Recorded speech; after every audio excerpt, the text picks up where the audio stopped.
already learned. I'm not going through all that because we already learned that, right? Tell the patient what we're going to do. Put gloves on. All those things. All right, now my patient's got an MPA. Now I've been asked to suction as needed. All right, now is where it gets tricky. What is as needed? Based on your assessments, which is fine if they have difficulty coughing. So I'm going to do a full assessment on him to begin with, right? I want his heart rate. I want his oxygen level. I want his respiratory rate, and I want to listen to him. So I'm going to listen to his lungs. In your practicum, you're going to listen to lungs also. You're going to listen. There are 4 places on the front and how many on the back? All right. So I'm listening full inhalation, full exhalation. All right. I hear coarse crackles. Coarse crackles are usually at the top of the bottom. Top, right? Right. I hear coarse crackles, and that's an indication for suctioning. So I'm going to explain to him what I'm about to do, and then I open up my little thing here. Everything in here is sterile, right? Just like our trach care, just like everything. I'm going to show you how to get a specimen also. Everything in here is sterile. I'm going to open this up. In the real world, I'm going to fill this with sterile saline. In our pretend world, you're going to have one at every station that has a little bit of lubrication there. Why? Because you need it. Because otherwise your tube is not going to go down there, right? Yeah. So in the real world, this has sterile saline in it. In our pretend world, we're going to put lubrication in it. That way we don't have to go through 2 bottles of lubrication when we practice. And everybody pours it out on their thing, and then you have this suction catheter full of lubrication that you don't want to take home. Right? All right. I want to set everything up that I can before I get started. As you can imagine, once I get sterile, now how am I going to connect things? How am I going to do things? Give that some thought. All right, so I'm going to check my equipment. I'm going to turn on my regulator. I want it at 100 to 120. 120 or less, right? All right, when I close it, it dramatically goes up, right? The way we check them.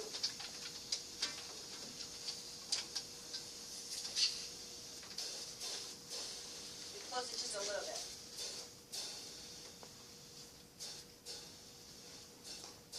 I want everybody to do this at least once. We only have 4 regulators, so everybody can't do it at once, but at least once in the next couple of days. That way when you get to clinic, you know how to do it. Okay? When you get to your practicum, you know how to do it. All right. When I hold this down, it goes to 120. When it's off, it's not at 120. But when I apply suction, it's at 120. That's how I know that I'm at the right suction. Okay? All right. So, I'm going to put these 2 together so that I can reach.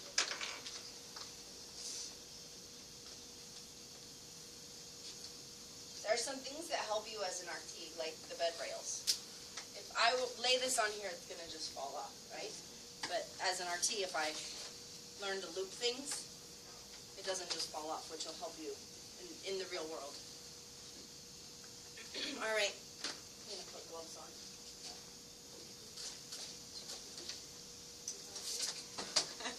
I would have already put them on before I assessed my patient. I'm going to put them on just to do this because I don't want this lubrication all over. This is the time when I, as an RT, double glove. You don't have to do this in your scenario, but you do have to glove when you assess your patient, right? And then you have to sterile glove, and then you have to assess your patient afterwards. So you're going to be taking off washing hands, taking off washing hands. You don't. It's up to you, however you're comfortable. All right.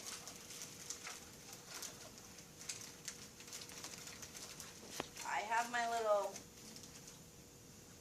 Lucan strap, right? Somebody is missing their lid. One of the groups are missing a lid. Sorry. We always have to put the trap. What is this trap for? Specimen. Do we always have to put it? Or No, I have an order to get a specimen. So I'm doing this all with these gloves before I put my sterile gloves on because it's going to get tricksy to try to do this one-handed, right? Whenever I put my sterile gloves on, then I became one hand sterile. One hand's my clean hand, one hand's my dirty hand. Okay? I don't know how to do this so you guys can see. So I go to the other side.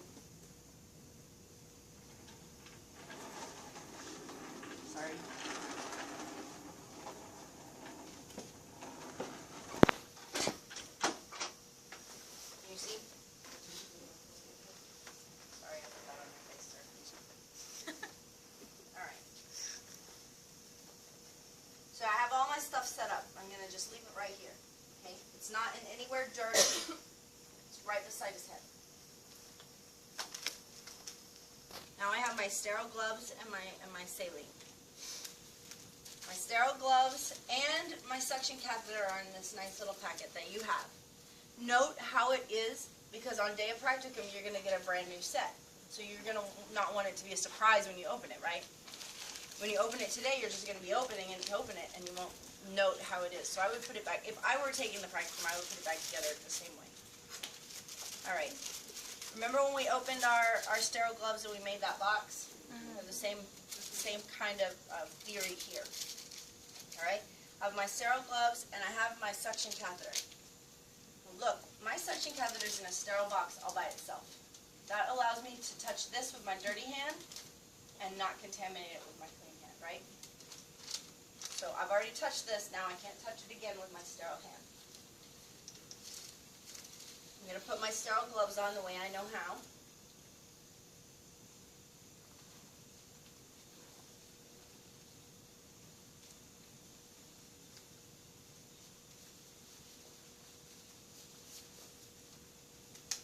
These are just like your other gloves. So if you rip your sterile gloves, guess what? You can just put a clean pair of gloves in it every time and practice with them, right? Because these are the same.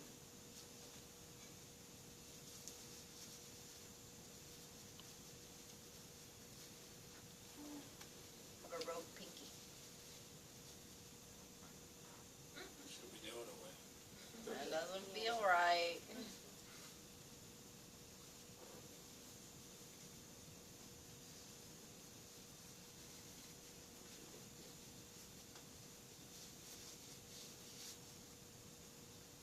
Sterile? Sterile, yes?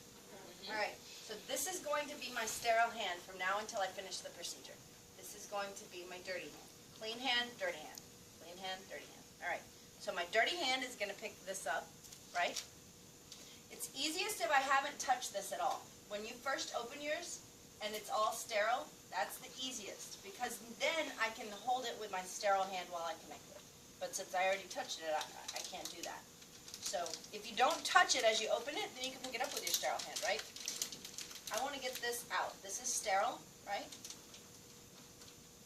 Now I can only, this is all, I got to do it one-handed because I touched it. But I got to connect this to here without touching this. And I'm not touching anything but this connector.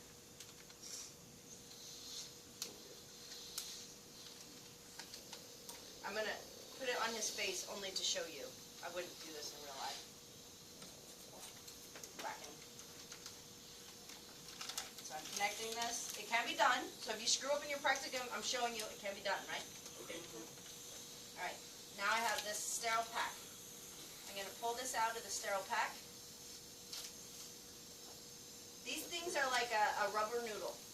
They will fling on everything. If they fling on something like his face, is it then sterile? No. No. So what can I do to prevent that? Just like that. Now I have control of it, right? Alright.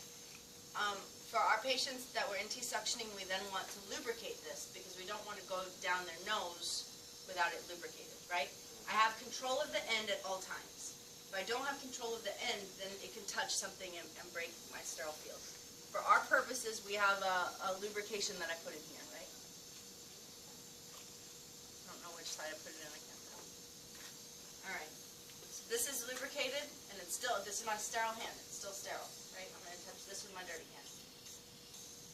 I'm going to go down his nose, and everybody asks every semester, well now it's not sterile. Of course it's not, I touched his nose, but is it very clean? Yes. It only has his junk. I'm going to go down until I meet resistance, stop, pull back a little bit, add suction, and I have 15 seconds. Oh, I forgot to hyperoxygenate him. I got so caught up in telling you guys this part. Before I did all this, how long do I hyperoxygenate? 30 seconds. Alright, so I can go down again. I'm monitoring him the whole time. Right? Meet resistance, pull back a little bit. Okay. And now if I need to reassess him, I can do it one-handed. I can have control over this, have my stethoscope here, put it on my ears, and listen to him again. He sounds clear, or he doesn't sound clear, I'm gonna take my stethoscope out of my ears and do it again. So I can still maintain sterility in this hand while I do the whole thing. Does that make sense? All right, let's do it again fast. All right, I'm gonna, Can you oxygenate him after you put in the MDA? well, remember we learned that that helps open up an airway, right? When I'm done in clinic, I take this and put it in here. Now I have a loogie-filled glove. I don't get it anywhere. I can set it down without getting everything disgusting. I'm not going to do that while I practice because I want to take this off again and do it again. Can you just get the catheter with that sterile hands? The same way you wrap it around your hands, the sterile one. You take the whole catheter, you roll it around, then you have the non-sterile, you grab the port, you connect it, so you don't have to dance with one hand to do that. If you grab the whole catheter, you grab it on your hands. You just have the port. You can, but you got to take it out. Yes, but it's still sterile because It's you take it with the sterile it's hand. hard to wrap it around my hand like this. But I guess if you can do it without breaking sterile field. Yeah. Can you hold the tip with the other hand? As long as it doesn't flip back and hit your No. arm. Flip back and hit your arm, then you lose your sterile field.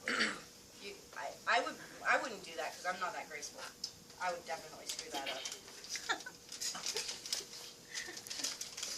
All right. Can you hand me a pair of gloves?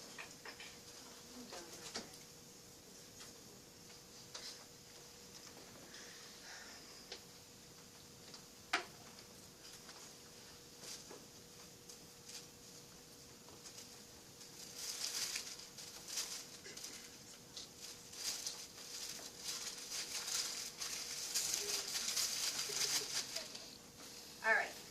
So here's my patient. I put in the MPA already, right? I've done the assessment. I've listened to him, checked his heart rate, his respiratory rate, his vital signs, all of that business. Now I'm gonna hyperoxygenate him for 30 seconds. Let him know the whole time what I'm doing. Sir, I'm just gonna give you some big deep breaths here to help raise up your oxygen level. My bag's connected at how many liters per minute? All right, 30 seconds have gone by. Giving him slow breaths. I'm not punching him in, right? Giving him slow, big, deep breaths, all right? 15 seconds have gone by now. I'm going to suction your lungs. Open this business up. This is all sterile, right? My sterile cup. I'm going to connect this like so it's ready. I've checked my suction regulator. It's at 120. All my suction's set up. My patient's hyperoxygenated. Now I'm going to fill this with sterile saline. I'm going to put on my sterile gloves the way I know how.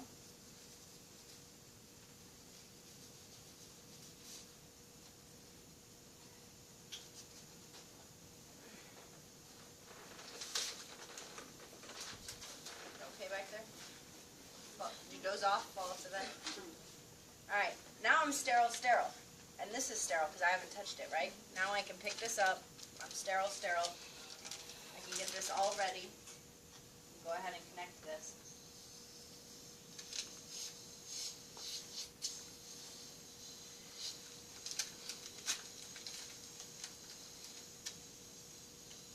Now everything's sterile, right? I'm going to lubricate. Suction him. I'm going to advance the catheter until it meets resistance. Pull back a couple centimeters. And there's lines on it. There's markings on it, so you can see how far you're pulling back. Hold suction. I have 15 seconds. Wow, we got a lot. Alright, I'm going to give him a second.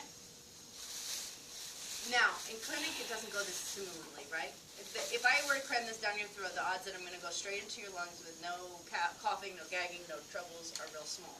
So a lot of times it curls up in the upper airway, it curls up in the back of the throat. You want them sitting up, right, as high upright as you can. Often I take their pillow and hyperextend their neck because we learned if you hyperextend their neck, you have more of a direct line, right? We want them to take big deep breaths in and swallow. That way we close off everything, right? Deep breath in, big deep breath in, deep breath in. Beat resistance, pull back a little. All this time I'm monitoring all his vital signs. when you're pulling it out, do you tell them to cough, or will they automatically be coughing? Often they'll cough as soon as I get it in all the way. I don't usually tell them to cough unless I'm not getting anything, or unless there's a lot down there that I'm not, and then I'll tell them cough, cough, cough. Just kind of do it, go by what you see. And the first time you'll see an RT, the first time you do this won't be the first time you've ever seen it. You should see somebody do it first before you do it, or assist with it. So now I want to assess him, right? I have suction, I want to assess him. I'm going to take my stethoscope. It's right here. If you screw up, this can all, as long as you keep this right here clean and sterile, you can do everything one-handed. That's why practice comes in handy, right? You got to know what you need to do so you don't forget it and end up in trouble. All right. Take deep breaths. If he sounds clear, what do I do? Stop. I'm done. If I hear coarse crackles, what do I do? Continue. Again. Right? You have to hyperoxygenate again? You don't have to, no. Just keep suctioning until you're done. All right, so now I'm all done. He sounds clear.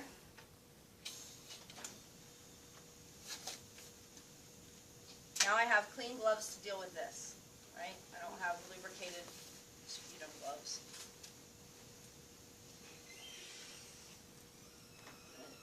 Plug this. Now I'm going to re-oxygenate and re-ventilate my patient. 30 seconds, right? Take deep breaths. You're assisting ventilation. Unless it's on this and then I'm ventilating for him. That's why I can do it by myself one-handed, or you can ask somebody to help you assist if you need to make a seal. I'm giving him big deep breaths with 100% oxygen. I usually don't have to make a full seal for that. I'm giving him those big deep breaths, right?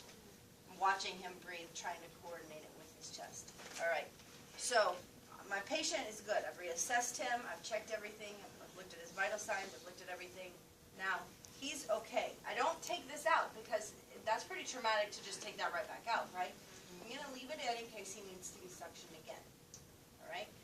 Now, I can take this. I'm going to label it with what? Name, medical number, date of birth, sputum. Yeah, the patient information, what it is, and the date and time. And I'm going to send this to the lab. For our lab purposes, I'm going to keep this all together so we don't lose our pieces. And then clean up. I would place, if my patient had a nasal cannula on to start with, I would place it back on him, right? Whatever he had. Okay. So it's not hard. It's not super complicated. It's just getting a Sterile. rhythm. Yeah. All right. So let's say